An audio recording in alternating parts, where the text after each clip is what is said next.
This is Intake, Project Z. We've got our beers, get yours. Play the intro.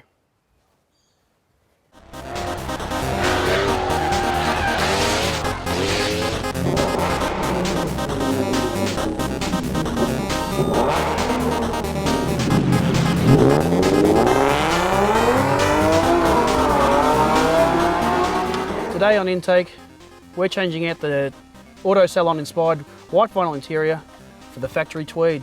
Bit of an interior restoration, and that's going to take about 3 beers. Unfortunately, the mailman didn't come this week, and we're still stuck with the white vinyl gear boot and handbrake boot, and that's fucking shit. The interior of our Z32, which is a 2-seater, comprises of 11 pieces that have the tweed material on it, not including the 2 front seats, which means there's 11 pieces of white vinyl interior there that can just fuck right off. While we've got the dash apart, we may as well also look at this. There's a Wookiee in my dash.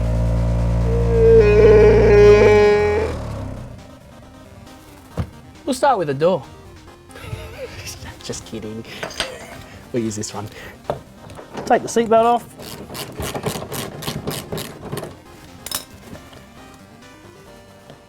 Don't try and open the door when you've got your seatbelt on in this car. It's not comfortable. Right. You don't want to lose all the bits and pieces, so I'll put them in the little tray. It's all flippity flobbity.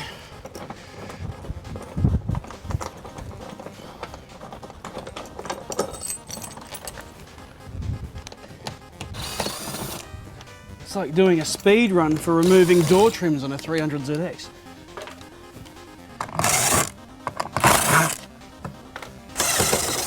You remember last episode I said that I'm not familiar with these cars, but because this window didn't work when I bought the car, I had to become very familiar with removing these piece of shit door trims very quickly.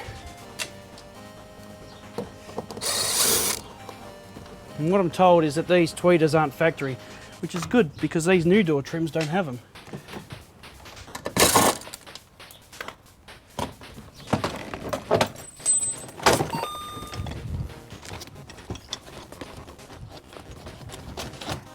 And that's how you remove the door trim on a 300ZX.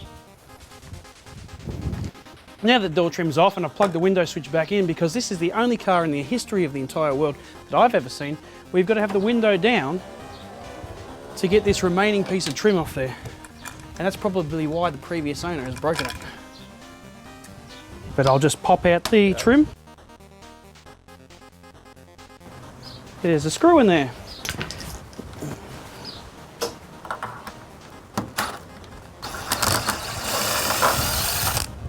Bit of a tip for everyone out there, if your new second-hand door trims have a couple of broken clips, don't forget that you've got a whole heap of clips on the old door trims that you've taken off. And that goes for the rest of the parts that you're putting in the car as well. Okay, and then we get to the fun part, putting it back together.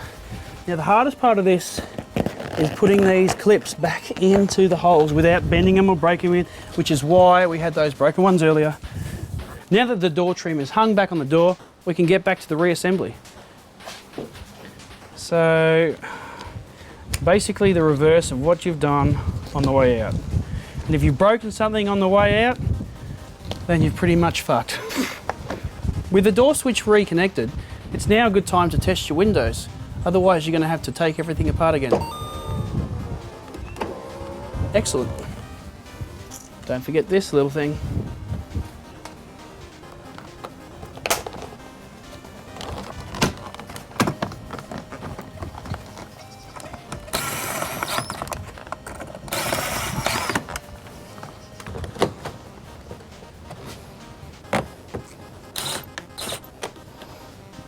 This part's always tricky. You got to get the washers in the right order. Really, if I'd kept it in place when I took it off, it would have been sweet, but I didn't. If you don't get it in the right order, the little plastic cover doesn't go on in the right place. But I think I've got it right. To confirm. Oh, oh, oh. Look at that, magic. The last piece of this puzzle is to put the seatbelt base back in. And just remember to reinstall any mounting clips that weren't included on the new parts. Just like that.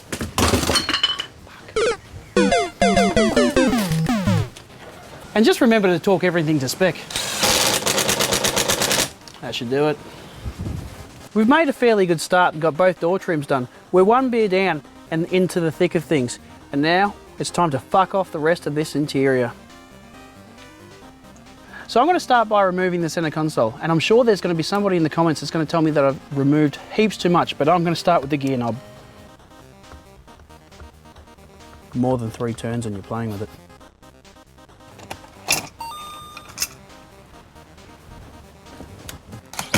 Lefty loosey, righty tighty.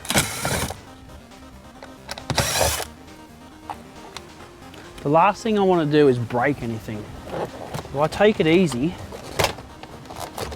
it should be sweet. Oh, there's going to be a lot of connectors under here, isn't there? The cigarette lighter's not even plugged in. Winning. Yeah. It's like Transformers. More than me seems. The hardest part of this job is actually finding the location of all the screws and nuts and bolts. There's no nuts on here. Fun fact, this car used to have 14 subwoofers. Usually you only find $5 notes. This one's got its own painkillers for the interior design. Remember our mystery switch from last week? There's a switch in here that doesn't do anything. Underglow neons, maybe, I don't know. Well, we found the wiring. And it goes to nowhere. Used to be a NOS kit, I guarantee it. I love the ultimate in weight saving. You get to pull all this crap out. I'm gonna go like 1/1000th of a second faster in the drag races. There's more speaker wire.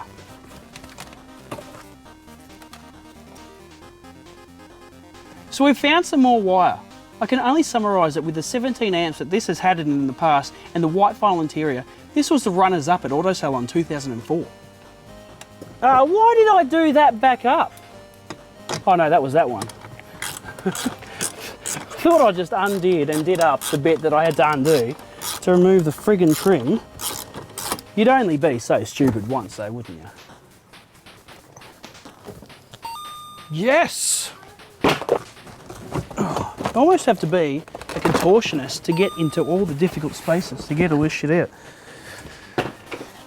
Okay. So at the moment we're trying to get the center console out and it's just stuck in by this terrible old handbrake boot. If we can just fuck that off, we'll be right to get this whole thing out. But we don't have a spare handbrake boot to go in there at the moment, so this is going to go back in temporarily.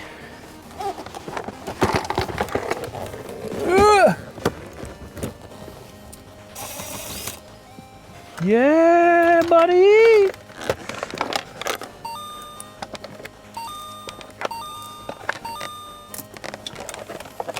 While the interior is apart, it's a good time to have a bit of a clean out, remove any rubbish, fuck that off, find any 500 Japanese yen.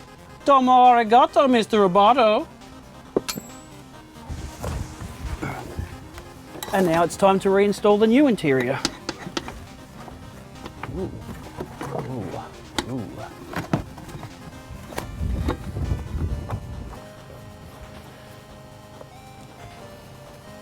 Don't forget to replace any 500-piece yens that you've removed.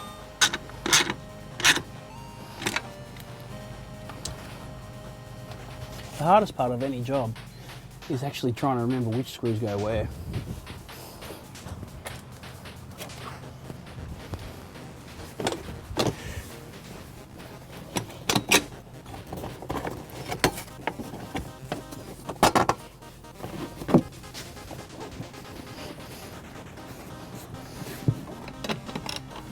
It's so much more cleaner without all that extra wiring in place.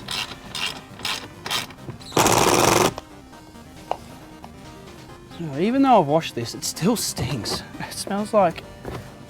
It's not even clean, it's the wrong friggin' colour. If you drill enough, it'll just make its own hole. It's not making its own hole. It's really hard to get this in. That's what she said.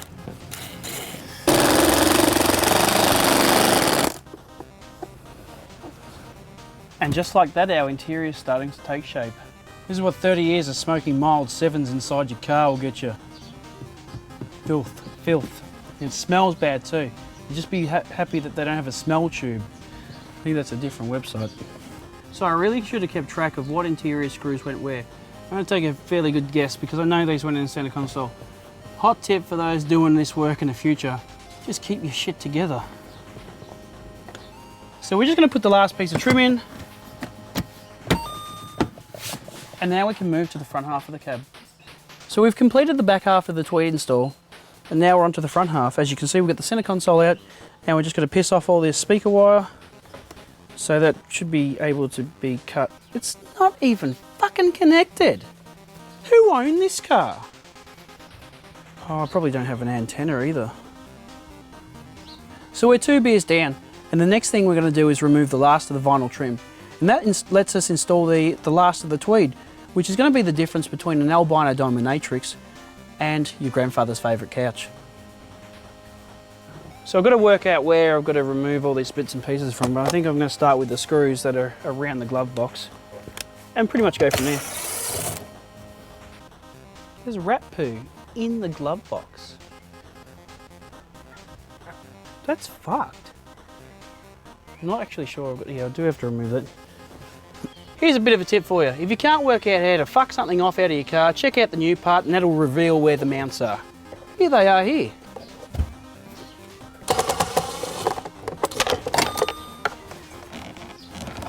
Now it seems to have a bit of a screw hidden under here.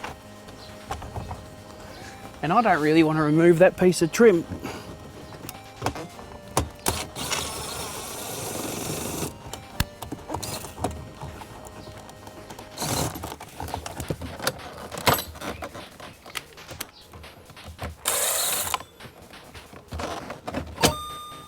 Ejecto-cedo, cuz.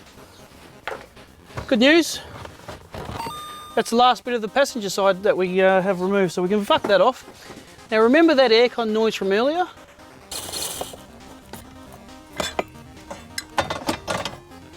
Oh, it appears we've got a forest going on in there. That's fucked actually. I don't even know how you get so many leaves in there.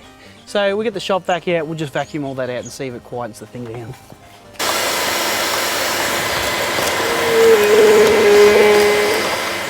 Let's block the vacuum up.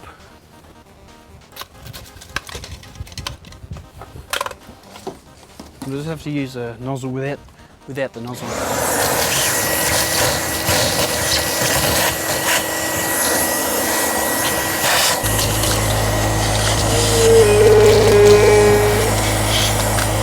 So now that we've vacuumed out the entire rainforest worth of leaves, we'll just reassemble this and we can get back to putting the interior back in. But that's what happens when you park your car up under a tree for 9 years. The interior is really starting to take shape now. It's starting to look like it's factory fresh.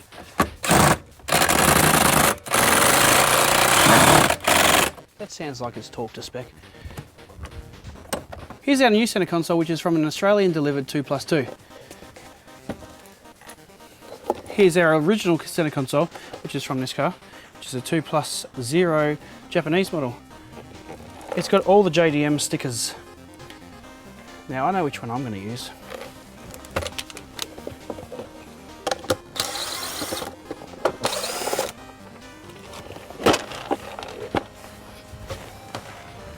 Probably didn't have to remove half those screws off the original one just looking at it.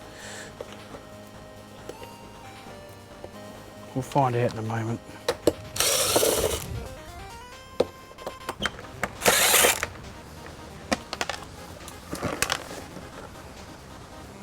Now that we've butchered both of the glove boxes, it's time for reassembly. So we've got the desired tweed trim on the JDM's glove box.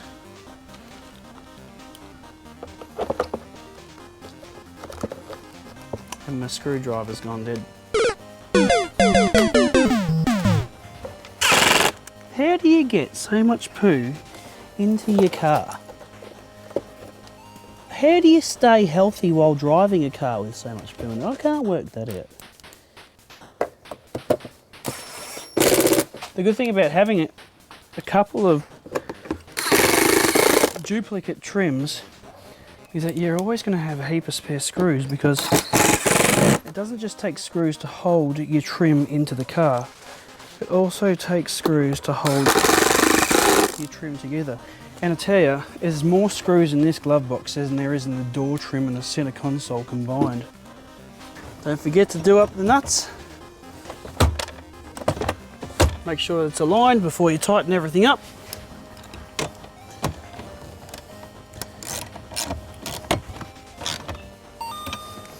Okay, so we're onto the driver's side, which is the last two pieces before we can put the centre console back in. All we have to do is pop out the few screws that are in here. Pop this side vent out. There's one screw here and one screw underneath. And then the last one's just on the centre console side. Sayonara.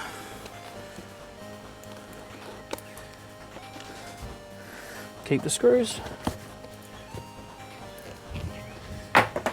Pop the last two out for the centre console piece, centre console extension. Pop the last screws out for the centre console extension.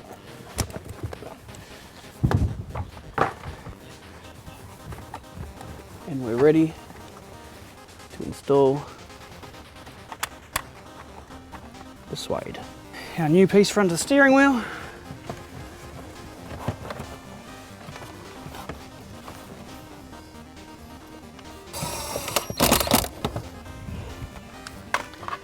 And slide the vent back into place.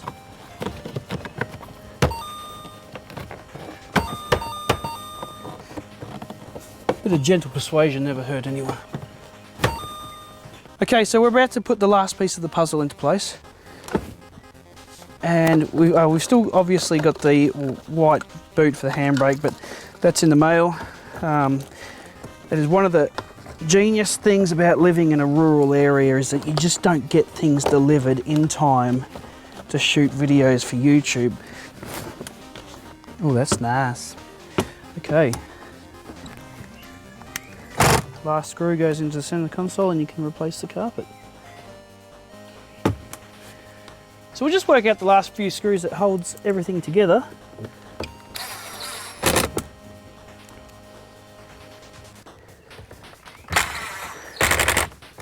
And then we can start slipping the center console assembly back in place. Alright, oh there is a lighter plug. When I dismantled this earlier today, the lighter plug was not connected. It must have been the plug for the underglow neons. Nice screw to hold you in place. Oh, I'll put my 500 yen piece back in the money holder.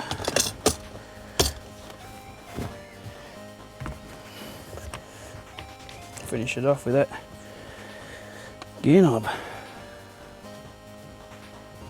Good thing I've got strong wrists. Oh, it's getting tight now. So that is it for our new interior, our retrofit, if you will. We've got all the tweed installed, and on the way we've got a new gear knob, gear boot, handbrake boot, and steering wheel to go in place. And maybe a little bit something else which I'll tell you about later on in another episode. But for now, this is looking a hell of a lot neater than what the car started with. And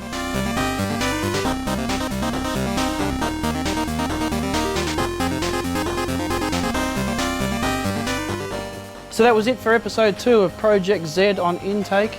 Don't forget to hit that like button, subscribe and comment below. Stay tuned until the next episode, where we'll be installing the Nardis, the tail lights, the JDMs and everything else that's going to make this car look cool.